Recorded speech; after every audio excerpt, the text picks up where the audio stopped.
me, the son of the demon Garlic. I will show you the worst demise imaginable. Gohan just stood, seemingly unfazed by the sudden bravado of his adversary. Obviously, his friends were just confused and frightened by this. Not only was Son apparently letting Garlic Jr. power up, but he looked confident. Hehehe, Garlic cupped his hands inward, both hands lighting up with that crimson glow from before. Soon enough, a ball of energy formed within the cupped hands. He had officially lost his composure, which showed when he unleashed the gravitational energy ball upwards, several meters into the air. I'll send you all to the dead zone. Garlic's small blast then imploded and became a demonic vortex with red and yellow swirls of light. As soon as it formed, the side where it had formed was starting to shatter and tear apart. Even the ceiling, while made from strong alloys, was no match to the strength of the ability. Son was then forced to coat himself with ki, enabling him to stay put. His allies, though, weren't as lucky as he was. Yaoyorozu did her best to stay safe, but the boulders around her were soon breaking down and being attracted to the dead zone. This caused the young lady to use her quirk to create grappling hooks. The first, she hooked to the ground and fastened the rope to her being, while she shot the other in the direction of Jiro and Kaminari. Of course, the dead zone black hole would pull the anchor of the grappling hook away from the intended area, taking off Kaminari's left shoe. Somehow, this is the moment where he regained consciousness. Blebel blbl belb, blll, D Denki. Jiro shouted, reaching out to her classmate's mind. Oh, my shoe is missing and what the hell is taught? Gohan stood unfazed, unwavering, unswerving. His fists were clenched so hand that some veins started to stick out of his arms and forehead. This is for everyone hurt by your heinous acts, he said, as his ki began to swirl around him once more. I knew you weren't an ordinary kid, someone with such power, is worth my full power. Garlic then extended his arms at Gohan, attempting to pull him towards the dead zone. Gohan didn't even budge, which angered Garlic to no end. As more debris was being pulled from all directions, it was inevitable for Momo, Kyoka and Denki to keep holding on. Sun-kun, Gohan, his classmates pled as they lost their grip, turning airborne because of the dead zone. As time seemed to stop, Gohan felt his ki and anger all throughout his body, streaming like hurricanes through small canals. It was now time. At this point, it would be impossible for prisons like Tartarus to keep in check before being killed. This left Gohan with the only fitting place to contain Garlic, the dead zone itself. Gohan's aura lit up, countering the colors of the dead zone. He saw how, slowly for him, his friends were being pulled into the portal, before he then focused on Garlic. Gohan then extended his arms, crossing them before he stretched them out to Garlic, turning his aura into a beacon along with a ki ray that sent Garlic spiraling into the dead zone.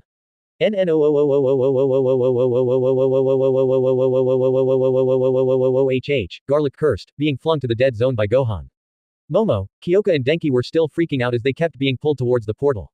It wasn't long enough for their demise, though, because the portal then shattered like glass and the Den-kyo Momo trio then slowly descended, landing on the ground safely. Phew, Gohan sighed in intense relief. He then admired the destroyed 1/4 of the destroyed USJ. That's finally over, good grief. You almost left US to die, you dingus. Kyoka slapped Gohan's cheek, blushing as she did so. The hell is wrong with you? Whoa, Jiro-san, calm down. Denki grabbed the female by the arms. We all know he did his best. Besides, we're still alive for Pete's sake. These words struck sense for once in Jiro's mind, causing her to look at the hand she had slapped Son with, looking at the blood that had been slowly pouring from his cheek in her hand. Don't apologize. I know how you must feel, so I understand. Gohan took off his visor, revealing his eyes in order to gain the trust of Kyoka. Sun-kun, where's Iida? Yaoyorozu inquired her friend, looking at the stairs where most of the students resided at. Mr. President's looking for the faculty's help. He responded, to the looks of dismay from his classmates. Mr. What now? Jiro asked. Never mind that, Son looked over to the Battle of Nomu and Eraserhead taking place on the Central Plaza. Go with the group, I'll go help Aizawa-sensei. 146 Chapter 15, Devil's Dance Part 2. Devil's Dance Part 2. Iida had done it. He had finally gotten to UA's main building, albeit with quite the difficulty because of the third party interfering with his mental state. However, it wasn't long until he would just break down in exhaustion, meaning that he didn't want to dabble around, but rather look for the heroes, students, or anybody for that matter. He was desperate. Come on. Where's the nearest classroom? Tenya pondered in a sweat, turning on his cab's engines and zooming across the unoccupied halls of the school. He had hoped that All Might would have already been on the entrance, ready to be informed about what was occurring at the USJ. Alas, that wasn't the case. The fearful footsteps of Tenya ricocheted along the walls of the campus, as Tenya got closer and closer to his homeroom. It was then that the malicious migraine came back at full force to haunt the path of the brother of Ingenium. Kahehehehe, you think those buffoons can handle the likes of the League of Villains, especially with the power of a warlock like me? Tenya then began to admire his surroundings, as they suddenly began to morph and transform into different corridors from the school. To the boy's left was the mahogany door of the principal's office, to the right, the bathrooms, in front, both the break office and turnaround point of the hallway. Tenya thrust his hopes on the turnaround point, dashing in the general direction of where it would be. Light struck Iida's face, as the boy had made it to where his classroom's door was. A wave of relief rushed across Iida, making the boy stop in his tracks as more emotions grabbed onto his being. Number. Iida had to keep going, it was now his duty as class president to stand up for his peers. After all of the meters he ran, Iida could not muster enough strength to activate his quirk, so he just had to rely on his basic human capabilities to help his classmates. Soon enough, he was right in front of the Class 1B classroom door, which he swung open, much to the shock of the classmates and the teacher inside. What's the matter with ya, Tenya? Vlad King, holding a notebook, asked the startled Iida, who was breathing heavily. There's villains at the USJ. Shit. Vlad put down the notebook he was holding. Everyone stay put. I'll tell Nezu. The pro dashed to the door, gently pushing Iida aside. Ah, young Iida. All Might's voice boomed through the hallway, as Tenya's eyes lit up with hope. All Might, he replied. Toshi. Vlad King passed beside All Might before stopping to notify the number. 1. Villains are at the USJ. What? Damn it. All Might's eyes lit up with as much fear as Tenya's had hope. It was then that All Might dashed, leaving to the USJ. Meanwhile, Class 1B comforted the worried Iida. It was then that Kendo spoke up. Iida-san, where's Gohan? He stayed behind, helping to evacuate, but I don't see him getting out so easy. Tenya said in a somber tone, unsure of his classmates' possible survival. This impacted Itsuka, whose look of compassion and concern then turned into utter shock and fear. The rest of the classmates looked in dismay, they could not register that this was actually happening, or they didn't want to believe it. As class representative of 1B, I will ask for the permission to help with this. A look of determination took over Itsuka, as she clenched her fist. I agree. As helping the weak and helpless is the best kind of exercise any aspiring heroes like us could have. Monoma Nito combed his hair with his arm while he boasted about his superiority complex for 1A before he got a combination of a right hook by Vital along with a left blow by Tetsu. Both blows were delivered to his temples, leaving Monoma unconscious. Let it be known that anything that comes out of his mouth against you is his and only his weird personal views. Tetsu stated. Yeah, and by the by, I'm also willing to help. Vital added, to which she gained some looks of concern from her peers. Why the fucking dagger looks? I was gonna say this eventually, but you both have to remember, we are students, we are inexperienced. The seemingly level-headed Kaibara-sen explained. If the villains really intend to kill, they must not be pushovers in the slightest, meaning that at least some of them must have prepared for any bites we could muster. So, from what I understood, you'd prefer to stay here while the rest of our UA peers get their crap beaten and eaten out there. The green-haired Tokage Setsuna inferred. I wasn't finished. Kaibara replied, raising the eyebrows of his classmates. However, since this is in response to the villains attacking us first, UA is now bringing its A game. This means more experienced heroes will come clean up, making it more secure for us to help. The eyes of Class 1B lit up in unison, as now they all had a clear goal. Iida looked in awe at the group, wondering if they really were going to help him. So, all of you are on board? He asked, making sure his mind wasn't trailing off. Isn't it obvious? Vital barked back, as she raised her arm. It's one for all, the rest of the group raised their arms as well before finishing. And all for one. USJ, much earlier. Asterisk sploosh. Izuku, Tsuyu and Minoru had all landed in Flash Flood Zone, where aquatic villains lurked around. There you are. A basking shark-like villain yelled, prompting Izuku to release air from his being. Nothing personal, buddies is the E. Tsuyu delivered a video game-like stomp to the evildoer, as she grabbed onto both Midoriya and Mineta and then leapt to the boat. Aye it's a whole school of 'em. Minoru freaked out at the sight of so many villains. Meanwhile, Izuku muttered. Why would they come here if they couldn't beat All Might? Hell, if they know of Gohan, that means that they must have come prepared to face off against him or even kill him, Midoriya sighed. A noise then sparked the focus of the heroes in training. Gatengadon this is pretty much a click-clack sound. Dark cyan, humanoid beings with mouth guards and red eyes emerge from a portal seemingly made by Kurogiri on top of the water-based vehicle, as does a very elderly, gray-skinned man with a misshapen head and male-patterned baldness. In its shoulder was a crow, but it wasn't just for effects, because it too had a quirk. Oh, that's not good, Tsuyu said, to which the elder would chuckle. Correct, youngling. This is no good at all, for you. Now, Bio Men, attack. We have a fight to win. Izuku exclaimed, as he activated his quirk. The boy dashed to the nearest Bio Man, which was just a few meters ahead of Midoriya, and with a relatively nerfed blow he penetrated the Bio warrior's sternum and launched it with a kick to another. Both of the immobilized machinations fell to the man-made waters below, where some villains got electrocuted because of their landing. Mineta started throwing his violet spheres at some of the other Bio Men, a few thankfully got stuck in place, leaving them open for attacks from both Asui and Midoriya. As they were dismantling the bionic menaces, the elder doctor stood, admiring the carnage, with his crow fixated in the movements of the UA alumni. Most impressive. One for all in a younger body could be useful in the hands of Wheelo-san, but All Might is the safest option to choose. The villain thought, scratching the crow's feathers, making it purr. Don't ask how that bird purrs. It just works. After barely a few seconds, the young heroes had defeated the Bio Men. Of course, it wasn't an easy task, but it was executed very well. Izuku grabbed his left arm, which although injured, was not in such a critical condition as before. He then pointed his right index finger to the doctor. It's over. Your scheme did not work as planned, and now you will be held responsible for your damages. The boy declared, his voice wavering with nervousness but his allies remaining by his side. I commend your effort, younglings, I really do. But know this, I have people to heal, as well as real heroes to create. The doctor teased his main intent. Heal. Real heroes. Wait, just who are you? Suyu asked the elder figure. Dr. Kachin. The doctor revealed, sending a shiver down the teenager's spines. K.K. Kachin. The Germany-born, acclaimed scientist for his advancements of technology and cancer treatments. That Kachin. Izuku gasped, surprising his classmates. Indeed, however, this wasn't the main course yet. The doctor extended his left arm before it converted into a loaded, miniature machine gun. This astonished the teenagers, but in a show-stopping move, Minoru threw a ball of his to the muzzle of the weapon. That's what you get. You get what ya, frickin', deserve. Mineta cried out. In response, Midoriya yelled. Now. He jumped off the rails of the boat, confusing the doctor and his bird, and before Izuku hit the water. Delaware, smash. He unleashed a fully powered flick of his finger while Suyu grabbed Minoru. The flick Izuku made was enough to form a vortex that swished the villains around. Suyu, with her tongue, grabbed the green-haired boy, and Minoru, with his ball's paws, he managed to restrain the villains, even while airborne. Interesting, Kachin contemplated, as a warp gate opened and the doctor then entered it. Soon enough, the trio landed in a much safer area of Flash Flood Zone, where they looked at the battle of Aizawa and Shigaraki. A battle with Aizawa seemed to be winning. Ha, so cool, yet so dumb, hero. I'm not the boss here. Tamura said, as Nomu loomed behind him, menacingly, as it stood with a straight back. The being then rushed at Aizawa, who didn't have enough time to react and got met with a flying kick, sending the hero to the ground. Nomu then grabbed onto the skull of Eraser Head, roaring as a sign of early victory. Meanwhile, a beam of ki burst in the mountain zone, so potent that most people some saw it stopped what they were doing.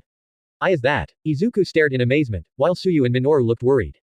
Son. Aizawa muttered, distracting the Nomu enough to lend him the time and strength to throw some carbon fiber capture cloth to the Nomu's neck, almost choking it. Meanwhile, Shigaraki looked over to the spiral of aura emitting from the mountain zone. Go on, Garlic. Kill son Gohan, he said, unleashing a disturbingly devilish smile. Nomu tried to grab onto the capture cloth, but its fingers were too thick, so it was hard for it to get it off. Instead, Nomu grabbed onto the longer part and bashed Aizawa along the ground. The battle kept going, but it was clear that Aizawa was being overwhelmed. Aizawa-sensei. Minoru called out, probably making sure his teacher was safe. Little did Suyu and Izuku know that Minoru yelled because of a secondary reason, to hide his fear fart. Nomu unleashed a deafening roar, while on the mountain zone, a ginormous wormhole with red and yellow fumes formed, tearing apart that sector of the USJ. Holy. Sato, Ishido, Uraraka and the rest of the 1A alumni in the entrance stairs look in awe at the wormhole. Is this actually happening right now? Minoru cried out once more in disbelief. Thankfully, the wormhole didn't last any longer than 20 seconds, because a massive beacon of ki was directed at the villain who had unleashed such an ability, seemingly dooming them for eternity. As that happened, Kurogiri appeared with Kachin besides Shigaraki via a warp gate as they admired the carnage. Is 13 dead? Tamura asked, scratching his neck. They're incapacitated, but, a student escaped. Kurogiri responded in a somber manner. This only angered Shigaraki more as he scratched his neck harder. I'd turn you into dust if you weren't our ticket out of here, and since Garlic is gone, we won't stand a chance against dozens of pros. So, Kachin barged in. We leave. That comment by the doctor made Minoru squeal with excitement, but he then got waterboarded by Suyu after she noticed the grape-colored boy was holding onto her breast. Yeah, but before that, Tamura turned his head to the trio of Izuku, Suyu and Minoru. The trio froze as the wicked villain got closer. Let's leave a few kids dead. He extended his arm, which was about to reach Asui's face before. Nimbus. A familiar voice yelled, as a yellow cloud got a hold of the Flash Flood trio, while the villains and Aizawa stared in awe and confusion. Yellow cloud. Izuku analyzed what had happened. What? Nimbus. Shirakumo. Aizawa contemplated before Nomu's grip loosened. Why? Because Gohan had kicked it away, confusing Tamura even more. Shigaraki grunted, while Gohan took care of his teacher. However, there wasn't a person who was going to let Sun tend to the hero so easily. Sorry, a bird. The crow of Kachin got high up and attempted to strike Gohan. Minoru. Ball, now. Izuku yelled, scaring the grape-haired boy. You're gonna make me pee myself. Minoru responded as he threw the sticky ball, and Izuku flicked another finger to propel the ball at such speeds that it knocked out the bird. Should I retrieve it, Kachin? Kurogiri stared at the doctor, who just sighed. No. It's not necessary, we have more at the base. Kachin replied. Kachin? Shigaraki asked. Why yes Tamura. Is this the brat who killed Garlic? I guess. Aizawa-sensei. Gohan called out next to Shota. Gohan, is. Yes, they're all safe. Now, we just need to wait for backup, but right now, Sun then gave Aizawa some of his energy, revitalizing him enough to fight, as Sun then got into a stance. Come on, let's fight. Alongside each other. Hey, you really are impressive, let's do this. Gohan and Shota dashed forwards, delivering blows to Nomu. While Gohan was on the offensive, Shota utilized his quirk to weaken Nomu. Of course, Nomu's multiple quirks give him dexterity far above a human, so it would be harder to take care of it properly. Since Nomu was unhinged and barely sentient, Gohan was able to evade most blows thrown at him. Every time Nomu attacked, another blow of equal strength was delivered as shockwaves spread across the battlefield. It would come to a point where Gohan, while being bear-hugged by Nomu, unleashed his power, lending him enough time to seemingly convert his aura into a concentrated blast. The ball shot off, destroying Nomu's abdomen, but it quickly regenerated in a disgusting display, as blood flew off of the healed Nomu.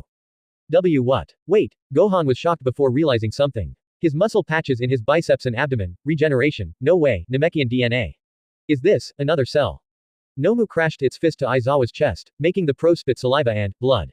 This was actual blood from his system. Oh, that's not good, Gohan said with a serious tone before they were grabbed by their head and leg respectively and then thrown against each other. Now, Aizawa's leg was broken, his head was bleeding more and Sun was gathering himself yet again. Nomu growled, tilting its head to the side as to taunt the so-called heroes. Gohan bounced back to his feet and started beating up Nomu once again. Now, Gohan and Nomu were true equals in strength. However, the strength of both somehow kept increasing, like if they were growing stronger as they fought. Shockwaves kept being sent to the surroundings of the fighters, making it hard for outsiders to approach. Is this Sun-kun's true power? Yaomomo admired her classmate's strength from the stairs. Gohan kept fighting, but somehow, his blows were starting to get sloppier, something that Masharao noticed. Just what's going on with Sun? He thought. I should have ended this before, when this was just starting, but my blood, it's boiling, not only because of a fight, but with anger, why me, why? Damn it. Sun thought in the midst of battle. Nomu's attacks were landing, but Gohan just tanked them and delivered back with great force. It was clear Gohan was feeling drained mentally, meaning that, if he didn't focus, he was going to be affected physically. Soon enough, Nomu struck Gohan in the face with a giant right hook to the face with such force that it sent the boy flying back. Gee Gohan. People like Yaomomo and Aizawa called out to him, but Gohan wasn't going to give up. You know what? I've had enough. Gohan was about to return to battle, but then. Bam! A large thud followed after that slam, which gained the focus of all. From the gateway, All Might emerged with dust and steam like a WWE superstar at Royal Rumble, tearing off his tie and proclaiming. Fear not, I am here. He wasn't smiling, because after he was notified by Vlad King and Iida, he wasn't going to play around with a smile.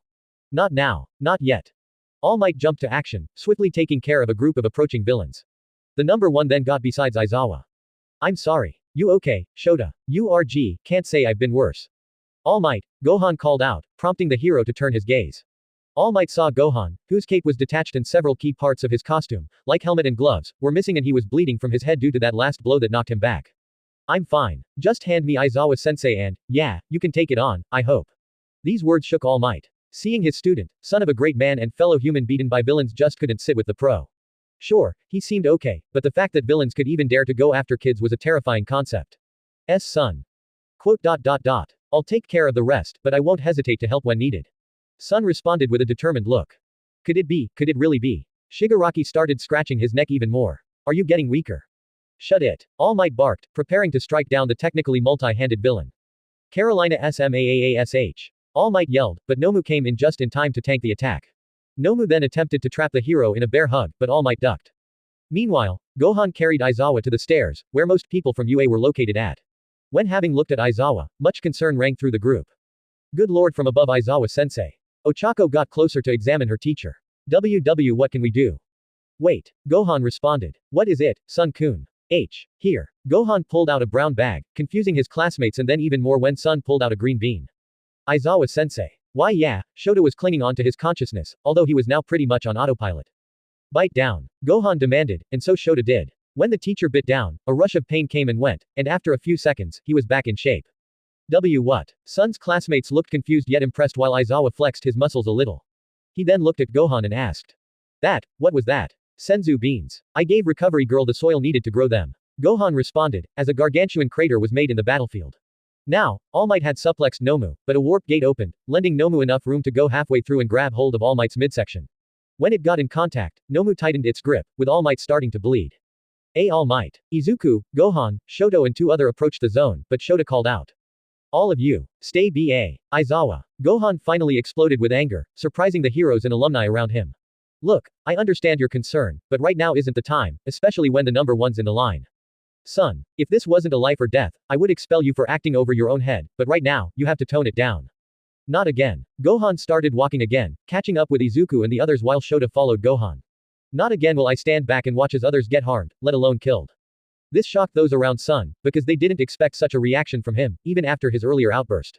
This also showed how determined he was with his goal, mostly because of personal issues from his past, which nobody was planning to ask him at this point. Conversely, as Gohan recollected himself, a portal opened in the center of the ceiling, something which the purpose of was unclear. However, its purpose would soon be revealed, as Nomu's eyes begin to glow a bright pinkish fuchsia.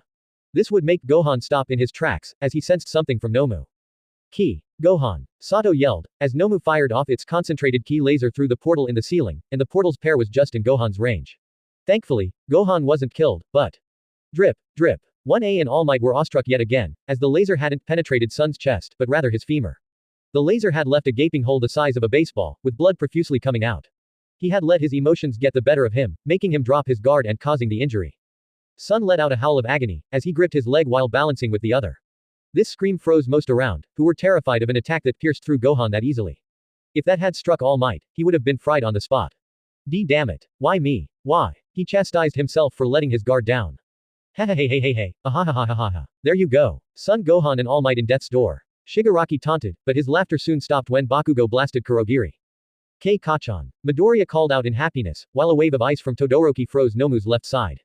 Nobody will be dying, as long as we are alive, Kirishima barked with a grin. Oh. Gohan's face turned pale, as he realized something embarrassing. Sun-kun. What do you need? Yaomomo came with Denki and Kyoka en suite. I'm very dumb. Gohan responded, pulling out a senzu bean from the almost burned bag and consuming it. As pain came and went, the bean did its deed and Gohan's femur was regenerated. This shocked his classmates, whom were all stunned and Kyoka almost vomiting from such event. Ew, wait, did that? Kaminari admired the wound. And now, judging by the beatdown from Vegeta before and the combination of all of these injuries, I should be roughly as strong as where I left off after the Cell Games, Sun thought once more. Not the way I planned on getting stronger, but I guess it works.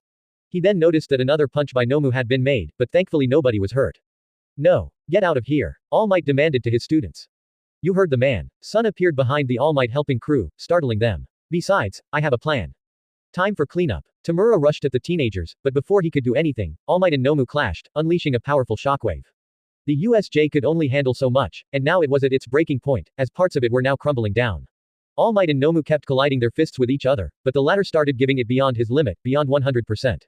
Meanwhile, the All Might helping crew got in position, and Sun charged up. Villains. All Might knocked Nomu upwards, before hammering it down and landing in front of it. Sun cupped his hands, Bakugo loaded his gauntlets, and Midoriya's standard training uniform started tearing. Have you ever heard these words? All Might clenched his fist.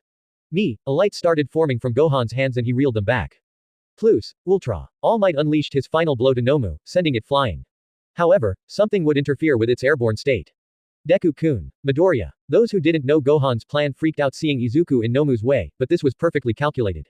Instantly, Izuku went 100% and beyond as turquoise sparks started coming off of his body and green plasma flames came off his eyes. Izuku unleashed a barrage of blows, handling Nomu like a ragdoll, winking face. 50 State, SMAAASH Bulii.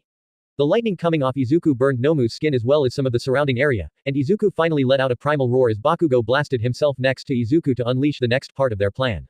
Go to heal. BOOOOOOM. Izuku delivered his final smash and Katsuki delivered an explosion at the same time. Nomu was sent to the floor, making an even bigger crater than what All Might made. That's overkill. Zero exclaimed, having taped himself to the nearest ground-bound object to not fly away. 3 freeze. Todoroki made a pillar of ice, doing his best to consei Nomu for it to have a harder time to escape and regenerate. Gohan then rushed in, jumping off the ice made by Shoto and was getting closer to Nomu. Oh no. The villains cursed. Oh yeah. All Might muttered. Do it Gohan. 1A yelled at the top of their lungs. Gyuatsu Gyua aka just a sound effect. Gohan unleashed a potent Kamehameha wave that made a sonic boom, shattered all ice and or glass around him, made yet another hole in the USJ and eradicated Nomu without a second thought. He wasn't just going to let another cell roam around the world without a hitch. No. He would prevent such things to ever happen again for as long as he lived. A sudden golden blur seemingly engulfed Gohan as another burst of energy from the blast careened into the stratosphere and beyond, meaning that no trace remained of Nomu. This didn't go unnoticed by his peers, teachers and even adversaries. Soon, Gohan was left huffing. He looked around, but that golden blur was gone. What the hell was that? Tamura started to freak out, enraged at what had transpired. You cheated. You all cheated. Peef, it wasn't cheating at all. Gohan barked. It was a lot of grinding, and now the true ending has been revealed. Sun then stuck his hand outward and charged a key sphere, ready to launch it at the villains. Surrender. You heard him. All Might added salt to the villain's wound. You said that you'd be cleaning up, right? Bring it on then. The main villain stood speechless, as Sun got as close as just a few meters to All Might's northwest. Shigaraki, though, kept scratching his neck even more. If only we had that other Nomu, this would have been taken care of so easily, he snarled. Tamura. Kurogiri. Kacchan spoke up. We have to leave. There's just nothing we can do. Gohan, who managed to hear that comment, started chuckling. I know. All is futile now. Just leave already, because you aren't worth UA's time. Besides, I'm doing the other world, because hell doesn't have time for scum like you. Why you? Shigaraki ran before his hands and feet were shot. Apologies, everyone. A voice sounded from the entrance stairs, as 1A alumni looked in awe. President of Class 1A, Iida Tenya. And President of Class 1B, Kendo Itsuka have arrived with the cavalry. Class 1B, Iida and UA staff had arrived, prompting people like Uraraka and Ishido to cheer. Ha, that's over with, wow, now I have a goal, which is more or less what might be best, Gohan thought, admiring the scene of destruction, and then his classmates. He looked at Izuku, Katsuki, Shoto, a deflating All Might, Midnight, Nezu, Itsuka, wait. Huh. Gohan focused on the steam coming off All Might after Sun unleashed his Kamehameha wave. Somehow, All Might was still steaming and getting much less buff. When he focused, Sun could tell his energy was dropping.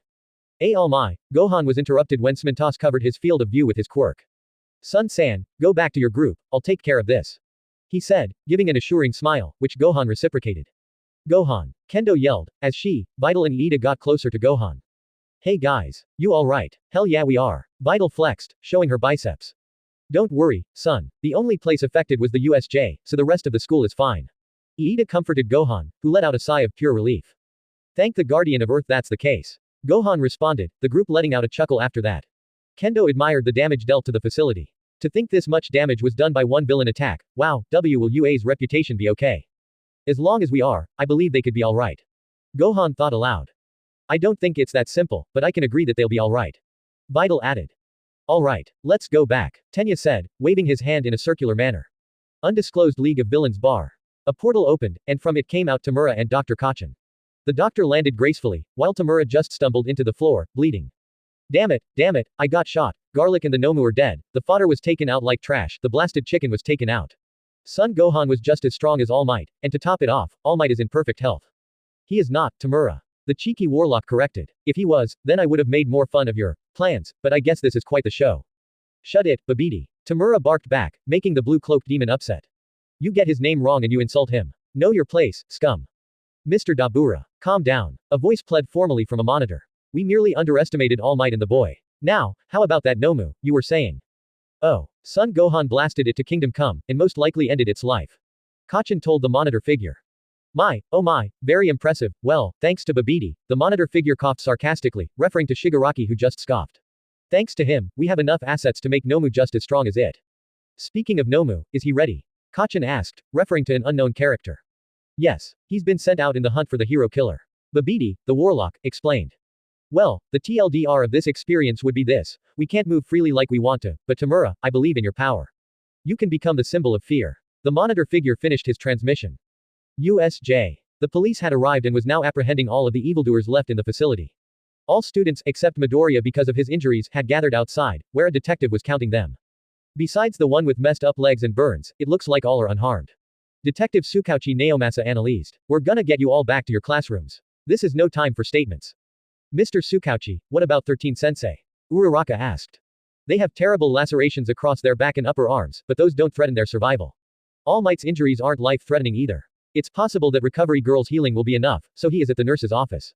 And what of Izuku? Gohan asked, with Tenya and Ochako nodding in agreement. Ah, he's also in the nurse's office. I actually have a meeting there, so I'll leave the rest to you Sansa. Naomasa looked at his feline accomplice, who saluted. Tsukauchi-sama. Gohan raised his hand. Go ahead, Sun-san. I was the one who killed Nomu. Sun felt guilt immediately after finishing that sentence, surprising his classmates who thought that it was just blown away. Understandable. Naomasa wrote what had been said, very casually, confusing Sun. It's that simple. Keep this in mind, my profession and Quirk can tell how honest someone is when in an interview, so I can tell that you're being honest. Oh, that's interesting. Gohan said, now being a little nervous. So. Anything else? Well you could say what you saw from it, like its quirk. Alright. Nomu, from what I gathered, had the following: shock absorption, enhanced senses, enhanced reflexes and a hyper-regeneration that countered Aizawa-sensei's quirk. Sun explained, hearing all of the letters Naomasa wrote. Hey, what about that laser he broke your femur with? Rikido asked. Naomasa wrote this down as well. Life energy manipulation, that's what he did when he blasted my leg. Gohan clarified. Alright, thanks for the information, it's greatly appreciated. No problem, Tsukauchi-sama. Gohan bowed, with his classmates following suit. Alright. Vlad King stretched, catching the attention of the alumni. It's time to head back. Make sure to leave room, because it's gonna be cramped in there. He pointed behind him, to the private bus. Ooh, before we go, give this to Midoriya. It'll help him heal faster. Gohan then gave the detective a senzu bean, which the latter put in his pocket. Thank you, son. Have a good day. Naomasa waved as Gohan got on the bus. Detective Tsukauchi. I have a report. Another officer spoke up. We've discovered blood samples of the dangerous villain inside the building. What about the body? Sadly, it's nowhere to be found. It was most likely for the best. Also, we found a bird, a crow to be exact, and it seems that it in fact possesses a quirk. A quirk, huh? That's interesting. What kind to be exact? It seems like it's an emitter-type quirk, Tsukauchi-san. Nezu came around the corner with Nimuri and Sekijiro, Vlad King, who was holding the crow in his arms like a newborn.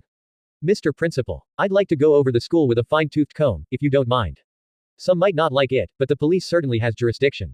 Investigations are your field of knowledge, so do whatever feels necessary. Nezu said with a smile and an iron fist. At the bus, there was a lot of commotion, something that Gohan just had to get used to. Gohan. Kaminari called out to the onyx-eyed boy, who was surprised by being called out like that. Oh well. Yo, dude, you were the MVP out there, my guy. Sato added, making Gohan do a half-assed half-smirk as he sat beside Ojiro. Thanks. I really don't want to talk about it though. Son. Aizawa called out from the front, prompting the demi-human to meet his gaze. Sato is quite correct. You were our most valuable asset in there, getting everybody to safety and helping me in battle. I am very thankful for you being here, however, you well know where your actions got you to in some instances. Correct. Son agreed, looking down. Now, there was a deafening silence in which the conversation of Shota and Gohan currently was, making Gohan a little more self-conscious. Your actions, although successful, put yourself and your peers in grave danger. Your attitude was that of a spoiled brat at some points. Aizawa-sensei. I completely understand and agree with your points made. However, you can't just assume that's for no reason at all. I'm very aware of that. Yet you are clueless as well. You don't know what I've been through. Happiness, yeah, at some points, but also sadness, anger, kidnapping, murder, genocide. This started worrying the people around Gohan, some who twitched at the mention of genocide. Even people like Shoto and Katsuki were taken aback by such mentions by Goody Two Shoes, Gohan, who then stood up.